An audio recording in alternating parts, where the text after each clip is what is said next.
প্রথমেই তোমাদেরকে বোর্ডের প্রশ্নগুলা পড়ে ফেলতে হবে।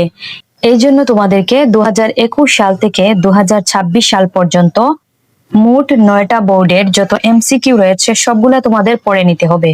যখন তোমাদের বিগত বোর্ডের এমসিকিউ গুলা পড়া শেষ হয়ে যাবে, তখন তোমরা দেখবে যে তোমাদের মোটামুটি একটা প্রিপারেশন হয়ে গেছে।